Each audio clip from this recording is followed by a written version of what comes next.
be the spokesperson for India, that is Bharat.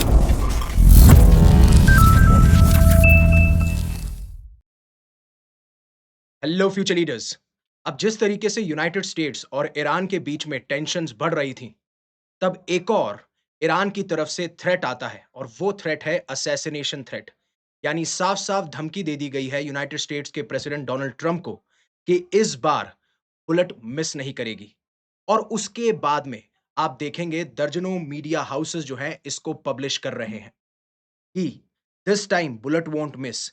और ये जो वार्निंग दी गई है, ये ईरानियन टीवी के द्वारा ये वार्निंग इशू की गई, जहां पे साफ-साफ अटैक या फिर थ्रेट दिया जाता है कि अब डोनाल्ड ट्रंप की जान को खतरा है। और तब जब यूनाइटेड स्टेट्स और ईरान के बीच में टेंशन्स काफी ज्यादा बढ़ चुकी हैं, एंड देन उसके बाद में हर एक मीडिया हाउस इसको कवर करता है। This time it will not miss target, this time bullet won't miss, Iranian TV issues chilling Trump assassination threat, Trump gets death threat, bullet won't miss. और ऐसे काफी सारे आर्टिकल्स पब्लिश किए जा रहे हैं। अब एक बार के लिए जो ईरानियन टीवी ने क्लिप चलाई थी जिसमें कि ये साफ-साफ थ्रेट दे रहे थे, मैं आप उसको दिखाता हूं, एंड देन बात करते हैं कि जब ये कहते हैं कि this time bullet won't miss, तो ये किसका रेफरेंस दे रहे थे? क्योंकि जब आप ये कहते हैं कि इस बार बुलेट मिस नहीं करेगी, तो ऑब्वियस सी बात है पास्ट में कोई ऐसा इंसिडेंट हुआ है और आप सभी को पता है कि पास्ट में डोनाल्ड ट्रंप के ऊपर 2 ऐसे असैसिनेशन अटेम्प्ट हुए हैं जब वो इलेक्शनिंग कैंपेनिंग कर रहे थे इस बार के यूनाइटेड स्टेट्स के प्रेसिडेंशियल इलेक्शन के लिए। अब एक बार के लिए वो क्लिप दिखाता हूँ, हालाँकि ये पर्शियन लैंग्वेज में है, बट जैसा मैंने इसको काफ़ी सारे ट्विटर पोस्ट पे देखा, इवन न्यूज़ मीडिया आउटलेट्स के आर्टिकल्स पढ़े, तब मुझे पता चला कि ये एक्चुअली में क्या कह रहे थे। Have a look at this clip. अब ये ईरानियन टीवी है और यहाँ पे जो आप ये देख पा रहे हो, ये ब्लर्ड इमेज है, राइट? ये एक ब्लर्ड इमेज है, ये देख सकते हैं आप। ये ब्लर्ड वो इमेज है जहाँ पे पहले भी यूनाइटेड स्टेट्स के जो प्रेसिडेंट है डोनाल्ड ट्रंप, जब वो प्रेसिडेंशियल इलेक्शन के लिए कैंपेनिंग कर रहे थे, तब उनके ऊपर टारगेट किया गया। तो साफ-साफ इस टाइम पे ट्विटर पे ये कहा जाता है कि ये जो लैंग्वेज आप देख रहे हो, ये पर्शियन लैंग्वेज है और इस पर्शियन लैंग्वेज में ये लिखा था, this time the bullet won't miss. और इस ब्रॉडकास्ट को इस तरीके से दुनिया इंटरप्रेट कर रही है कि आप डायरेक्टली थ्रेट कर रहे हो, वो भी यूनाइटेड स्टेट्स और यूनाइटेड स्टेट्स के प्रेसिडेंट डोनाल्ड ट्रंप। और बात यहाँ पे ये है ना कि सिर्फ इस ईरानियन टीवी तक मतलब नहीं है। बात यहाँ पे ये भी हो रही है कि जिस तरीके से ईरान में मास प्रोटेस्ट देखने को मिल रहे थे अगेंस्ट इरानियन रिजीम, तो ईरान की जो गवर्नमेंट है या जो ईरान की रिजीम है, वो भी अपने लेवल पे जो उनके सपोर्टर्स हैं, वो भी सड़कों पे आते हैं एंड प्रोटेस्ट करते हैं। वो इस बारे में प्रोटेस्ट करते हैं कि हम ईरान की रिजीम के साथ में है। एक तरफ जहाँ पे वो प्रोटेस्ट हो रहे हैं जो ईरानियन रिजीम के खिलाफ हैं, यहाँ पे प्रोटेस्ट हो रहे होते हैं जो ईरान की रिजीम को सपोर्ट कर रहे होते हैं, यानी ईरान के जो सुप्रीम लीडर हैं अयतुल्ला अली खमीनी को सपोर्ट करते हुए नज़र आते हैं। वहाँ पे भी काफ़ी सारे प्लेकार्ड्स देखे जाते हैं जहाँ पे लिखा होता है the arrow does not always miss. Even आप ये पोस्टर वहाँ पे भी देखेंगे और ये पर्शियन लैंग्वेज देखेंगे, जहाँ पे बहुत सारी तादाद में, हज़ारों की तादाद में ऐसे प्रोटेस्टर्स ऑर्गेनाइज़ किए जाते हैं ईरानियन अथॉरिटीज़ के द्वारा। और ये प्रोटेस्ट हो रहे थे ऑनर करने के लिए उन लोगों को या उन सिक्योरिटी फोर्सेस को जिन्होंने इस प्रोटेस्ट में जान गँवाई। तो एक तरफ ऐसा प्रोटेस्ट जो ईरानियन सुप्रीम लीडर को चैलेंज कर रहा था और एक तरफ ऐसा प्रोटेस्ट जो उनको सपोर्ट कर रहा था और साथ-साथ ऑनर कर रहा था उन सारे सिक्योरिटी फोर्सेस को जिनकी जान अभी तक गई है। लेकिन ऐसा नहीं है, मतलब पास्ट में भी काफ़ी बार ईरान ने अपनी मीडिया के थ्रू अपनी ऐसी रैलीज़ के थ्रू ऐसा प्रोटेस्ट दिखाया है, ऐसे भड़काऊ स्टेटमेंट पहले भी दिए गए हैं। अब अटकलें 2 चीज़ों पे लग रही है। पहली चीज़ सर, आप तो ये बोल रहे हैं ना कि ये तो ईरानियन टीवी है। अब अगर मान लीजिए कोई ब्रॉडकास्टर इस तरीके की सोच रखता है और वो दिखाता है, तो ऐसा तो नहीं है, ईरान की गवर्नमेंट ने तो डायरेक्टली नहीं कहा। हाँ, बिल्कुल, ईरान के सुप्रीम लीडर ने ऐसा नहीं कहा है, इवन वहाँ के फॉरेन मिनिस्टर ने ये बात नहीं करी है, ना कि प्रेज़िडेंट ने बात करी है। बिल्कुल, आप एकदम सही हैं। लेकिन जब मैं बात करता हूँ ईरान ने ये थ्रेट इश्यू किए हैं, तो मैं इसलिए ये चीज़ कह रहा हूँ कि जो ईरान के अंदर जो सबसे इम्पोर्टेंट टीवी और रेडियो ब्रॉडकास्टर है, वो है Islamic Republic of Iran broadcasting. अब इसको ओन किसके द्वारा और चलाया किसके द्वारा जाता है? ईरानियन गवर्नमेंट के द्वारा। और पूरा का पूरा कंट्रोल है स्टेट का। यानी ईरान के अंदर जितने भी आप रेडियोज़ देखोगे, आप टेलीविज़न के चैनल्स देखोगे, वो सारे के सारे चलाए जाते हैं ईरान की गवर्नमेंट के द्वारा। तो क्या आपको लगता है कि ईरानियन टीवी, कोई भी ईरानियन टीवी है, जो मेन ईरानियन टीवी यहाँ पे ब्रॉडकास्टर हैं, वो क्या गवर्नमेंट की परमिशन के बिना ही चला देंगे? या फिर वो ऐसा ही काम करेंगे जो गवर्नमेंट को ज़्यादा सपोर्ट करता हो? ऑब्वियस सी बात है, अगर सारे के सारे चैनल्स रन किए जा रहे हैं, ओन किए जा रहे हैं ईरान के द्वारा। और सबसे खास बात ये है जो Islamic Republic of Iran broadcasting है, इसके हेड को भी कौन अपॉइंट करता है? ईरान के सुप्रीम लीडर अयतुल्ला अली खमीनी। तो जितना भी ब्रॉडकास्टिंग हो रहा है ईरान के अंदर, वो सारा का सारा आता है ईरान के कंट्रोल में। कोई भी प्राइवेट ओन्ड चैनल आपको ईरान के अंदर नहीं देखने को मिलेगा। इसलिए मैं कह रहा हूं कि ये ईरान की तरफ से थ्रेट इश्यू किया गया है। हालांकि मैं ये भी साफ-साफ आपको क्लियर बता दूं, ना तो सुप्रीम लीडर अयतुल्ला अली खमीनी ने ऐसी कोई बात करी, और कई बार आप इनडायरेक्टली बात करते हैं। जब आप इंफॉर्मेशन वॉरफेयर की बात करते हैं, तो कई बार ऐसे मैसेज भी बहुत लीथल और बहुत डेंजरस हो सकते हैं। अब यहाँ पे जिस इंसिडेंट का रेफरेंस दिया जा रहा था ना, वो रेफरेंस था जुलाई 13, 2024 का, जब डोनाल्ड ट्रंप इलेक्शनिंग कैंपेनिंग कर रहे थे और उनके ऊपर गोली चला दी जाती है। अब बताया जाता है कि गोली चलाई गई थी थॉमस मैथ्यू क्रूक्स के द्वारा, जिनकी एज 20 थी, एंड देन इसके बाद में इनको न्यूट्रलाइज कर दिया जाता है, जो सीक्रेट सर्विस होती है उनके काउंटर स्नाइपर्स के द्वारा। हालांकि जो चोट है वो डोनाल्ड ट्रंप को सिर्फ उनके कार में लगी थी, और एक अटेंडी जो था वो मारा भी जा चुका था, और काफी सारे लोग इंजर्ड हुए थे, and it was a loan gunman attack, यानी अकेले इंडिविजुअल ने ये फायरिंग उस टाइम पे की थी। और इससे पहले भी उनके ऊपर असैसिनेशन अटेम्प्ट हुए थे। जब वो इलेक्शनिंग कैंपेनिंग कर रहे थे, तो उस टाइम पे 2 ऐसे इंसिडेंट देखने को मिले थे। अब खास बात ये है, जो मैंने कल वीडियो बनाया था, जहाँ पे ये अटकलें लग रही थी कि ईरान जो है अपने प्रोटेस्टर्स को हैंग कर सकता है, फांसी की सज़ा दे सकता है, एग्ज़ीक्यूट कर सकता है, और ट्रायल्स बहुत जल्दी चलाए जा रहे हैं। अब खबर ये आ रही है, और मैंने कहा था, अगर ईरान एग्ज़ीक्यूट करता है, तो उनकी रिजीम को चेंज करना बहुत आसान हो जाएगा। लेकिन ईरान को पता है कि डिप्लोमैटिकली कहाँ खेलना है। ऐसा ही आप देखिए, जब 2015 के अंदर जब उन्हें डील के लिए प्रेशराइज़ किया जा रहा था और उन्हें लग रहा था कि अब हमारी रिजीम कोलैप्स कर सकती है, तब वो 2015 में वो न्यूक्लियर डील यानी जेसीपीओए डील साइन कर लेते हैं, जिसके तहत वो ये कहते हैं कि अब हम न्यूक्लियर एनरिचमेंट उतना नहीं करेंगे जिससे हम न्यूक्लियर वेपन बना पाएँ। उस टाइम पे भी उन्होंने अपनी रिजीम को कोलैप्स होने से बचा लिया। दूसरा, जब इस बार जून में अटैक हुआ, तब भी उस टाइम तो मैंने साफ-साफ ये कह दिया था कि इस टाइम कोलैप्स नहीं होगी रिजीम, क्योंकि ऐसी चीज़ देखने को नहीं मिलती। रिजीम चेंज होने के लिए बहुत सारे पैरामीटर्स होते हैं, और ये बेस्ट टाइम था जब रिजीम चेंज हो सकती थी। I am saying you literally, और अभी पता नहीं है कि आगे कैसे चीज़ें अनफोल्ड होंगी। और मैंने कल वाले वीडियो में आपको कहा था कि 3-4 दिन तक अगर आप ये कह रहे हैं कि अटैक होगा या attack will happen soon, I don't think so, there is a possibility. ये मैंने बात कही है, क्योंकि उसके लिए आपको काफ़ी सारे पैटर्न्स पढ़ने पड़ते हैं, एंड देन आपको जियोपॉलिटिकल जो रिसर्च हो रही है, जो एनालिस्ट कह रहे हैं, उनको भी समझना पड़ता है।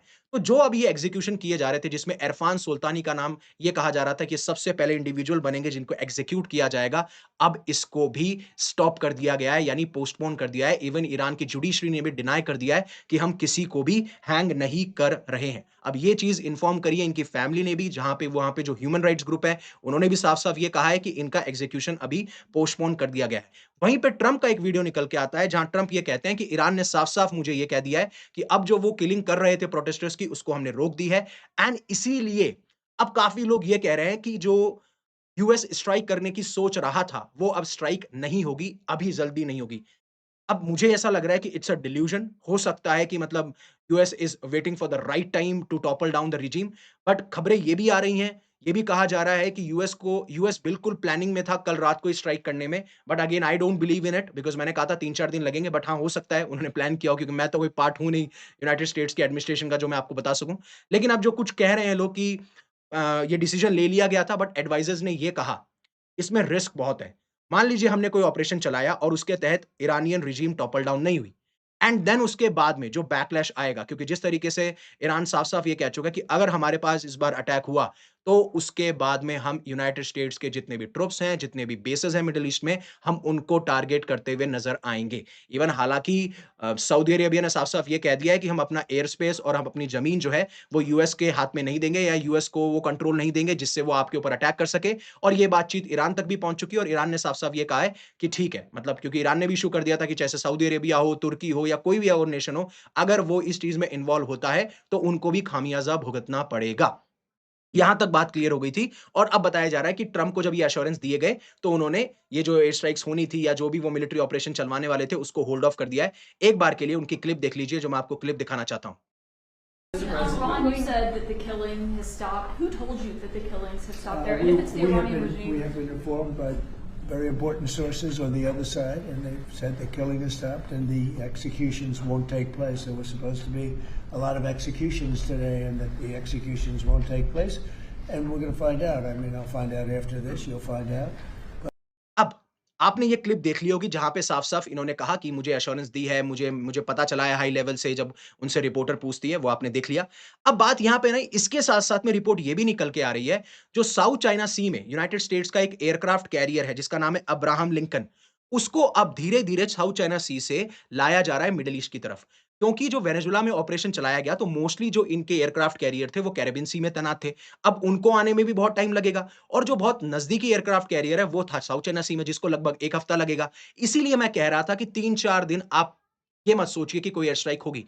बिकॉज़ अगर ईरान के ऊपर अटैक करना है, कोई मिलिट्री स्ट्राइक्स प्लान करनी है, तो वो चारों तरफ से की जाएगी। चाहे से वो एयरक्राफ्ट कैरियर हो, चाहे से वो मिडल ईस्ट के बेसेस हों या फिर ईरानियन आपकी इस्लामिक रिवॉल्यूशनरी गार्ड कॉर्प्स हैं, उनको न्यूट्रलाइज़ करना हो, सॉरी उनको न्यूट्रलाइज़ करना हो, तो ये एक साथ जब चीज़ें होंगी ना, तब धीरे-धीरे आपको लिखने को मिलेगा। लेकिन जब डिप्लोमेसी बंद होती है एंड देन ये बातें की जाती हैं, तो थोड़ा बहुत टाइम लग सकता है। बट अब ये देखना होगा कि सरप्राइज़िंगली क्या डोनाल्ड ट्रम्प ये छलावा कर रहे हैं इनके साथ में? क्योंकि पिछली बार भी जब इन्होंने जून में अटैक किया था, उस टाइम कोई एक्सपेक्ट नहीं कर रहा था। जिस तरीके से यूएस बॉम्बर्स ने एक डिफरेंट रूट लिया, जो शायद ईरान भी आइडेंटिफ़ाई नहीं कर पाए एंड देन उनकी न्यूक्लियर जो फैसिलिटीज़ थी, उनके ऊपर अटैक पाया जाता है। अब एट प्रेज़ेंट ये हो रहा है कि जो टेंशन्स बढ़ रही थी, जिस तरीके से बताया जा रहा था कि काफ़ी सारे पर्सनल को जो एयर बेसेस हैं कतर के अंदर, उनको हटा लिया गया है और अब वहाँ पे वही मिलिट्री ऑफ़िशियल हैं, जो शायद मिलिट्री ऑपरेशन का हिस्सा बनेंगे। इवन कल रात को तो ईरान ने अपने एयर स्पेस को 4 से 5 घंटे बंद कर दिया था। अब उसको भी रीओपन कर दिया गया है और अब खबरें ये निकल के आ रही हैं कि जो प्रोटेस्ट काफ़ी हफ्तों से चल रहे थे, 2-3 हफ्तों से जो प्रोटेस्ट चल रहे थे, अब धीरे-धीरे वो भी खत्म हो रहे हैं एंड इवन जो रशियन एम्बेसी है तेहरान के अंदर, उन्होंने मॉस्को को इन्फॉर्म कर दिया है कि प्रोटेस्ट धीरे-धीरे कम होते जा रहे हैं। अब क्रेमलिन जो है एक साइ ऑफ रिलीफ ले सकता है। यानी कि अब वो संतुष्ट हो सकते हैं और मैंने कहा था कि अगर हैंग नहीं किया, तो सही है फिर भी, लेकिन अगर हैंग कर दिया, तो बहुत दिक्कत हो जाएगी, वो चीज़ मना कर दिया, प्रोटेस्ट और किलिंग नहीं हो रही है। अब हालाँकि क्या रिपोर्ट्स और निकल के आती हैं, वो देखना पड़ेगा एंड अगर ये प्रोटेस्ट गिर जाता है, तो रिजीम चेंज नहीं होगी। लेकिन अगर हैंग किया जाता, प्रोटेस्टर्स की और किलिंग की जाती, जिस तरीके से ट्रम्प ने थ्रेट दिया, तो शायद आपको मिलिट्री ऑपरेशन देखने को मिल सकता था। अगर आप कहेंगे, तो आप देख सकते हैं मेरे पुराने वीडियो जो भी 2-3 दिनों में ईरान पे आए हैं, मैंने यही चीज़ कही है, so that I am confirming here as well. But बात यहाँ पे ये है कि जब ईरान के फॉरेन मिनिस्टर ने इंटरव्यू दिया फॉक्स न्यूज़ को ऑन ट्रम्प पे, राइट? कि ट्रम्प ये कंसीडर कर रहे थे, उन आपका क्या मानना है? तो उन्होंने कहा कि आप वो मिस्टेक मत कीजिएगा जो जून में आपने मिस्टेक करी। क्योंकि उस टाइम पे भी आप फेल हो गए थे and you will get the same result. जिस तरीके से हमने रिटेलिएट किया था, जिस तरीके से ईरान ने बहुत ही ज़्यादा मिसाइल्स दाग दी थी यूएस और इज़राइल, स्पेशली इज़राइल के एयर डिफेंस जो कि ओवरवेल्म हो गया था और अभी भी उनका एयर डिफेंस सिस्टम तो उतना काबिल नहीं है, बट उनके पास में मिसाइल का इतना बड़ा आर्सेनल है, कहा जाता है 2000 से ज़्यादा मिसाइल्स हैं उनके पास में। अगर वो दागते हैं तो एयर डिफेंस सिस्टम ओवरवेल्म हो सकता है और सबसे बड़ी बात ये है कि जो भी मिलिट्री बेसेस हैं, जो भी ट्रुप्स हैं यूएस के, वहाँ पे भी टारगेट हो सकता है क्योंकि जब ईरानियन रेजिम को यही लगेगा कि टॉपल डाउन ही हो रहे हैं, तो गो गो ऑल इन इट। वो भी खतरा कई बार देखने को मिलता है। एक बार के लिए मैं आपको इनका भी वीडियो दिखाना चाहूँगा। इन्होंने फॉक्स न्यूज़ के जो एडिटर हैं या जो रिपोर्टर हैं, उनको क्या बात कही। Have a look at this. If you have a message for President Trump, who obviously is and has talked about and is considering some kind of action to help the protesters on the ground, if you have a message for him, what is the message? My message is do not repeat the same mistake that you did in June. If you try a failed experience, you will get the same result. In June, you destroyed the facilities, the machines, but the technology cannot be bombed, and the determination also cannot be bombed. Now, Iran proved to be ready for negotiation, for diplomacy. We have proved that in the past 20 years, in 2015, in 2025, every time. But it was the US who always escaped from diplomacy, who cut the diplomacy and opted for war.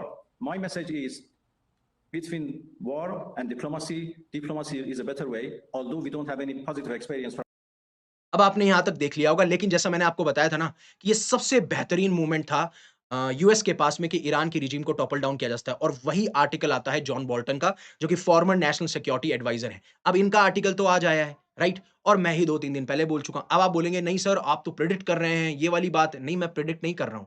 There are some patterns. वो आपको patterns देखने होते हैं, connect करना होता है। फिर 1979 में जिस तरीके से ईरान में रिजीम टॉपल डाउन हुई थी, तो उस टाइम पे क्या सर्कमस्टेंसेस थे, उसको देखना होता है। ऐसा कोई मेरे को कहते हैं ना अपने वो नॉर्मल भाषा में कि माता आती है, भगवान आते हैं मेरे अंदर और मैं बताता हूँ कि ये होगा।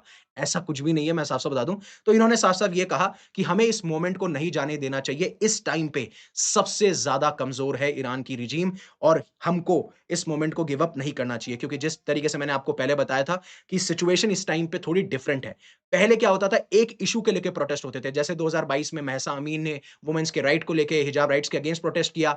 उससे पहले काफ़ी बार और अलग तरीके के प्रोटेस्ट हुए, लेकिन इस बार सबसे बड़ी बात थी कि इकोनॉमिक क्राइसिस हमें फेस करना पड़ रहा था, जो कि हर एक सेक्शन को हर्ट करता है एंड इसी वजह से सारे सारे जो भी सेक्शंस हैं इस सोसाइटी के या ईरान के लोगों, ईरान के नेशन के, वो सब यहाँ खड़े थे एंड देन जब किलिंग होने लगती है, जब प्रोटेस्टर्स को मारा जाता है, तो ये और गुस्से में आते हैं, बट अगर हैंग होता तो और ज़्यादा गुस्से में आते हैं, बट वो चीज़ रुक जाती है। इसीलिए इन्होंने कहा कि रिजीम जो है वो ट्रबल में है। क्यों? क्योंकि अगर रिजीम को ये लगता कि अब चीज़ें कंट्रोल में हैं, तो वो कभी भी इंटरनेट को शट डाउन नहीं करती, हालाँकि इंटरनेट अभी भी शट डाउन है एंड जो ब्रूटल क्रैकडाउन किया है इन्होंने प्रोटेस्टर्स के ऊपर, वो नहीं देखने को मिलता। ये आपकी फ्रस्ट्रेशन, ये आपकी इनसिक्योरिटी, ये सारी चीज़ें आपको दिखाती हैं और दर्शाती हैं।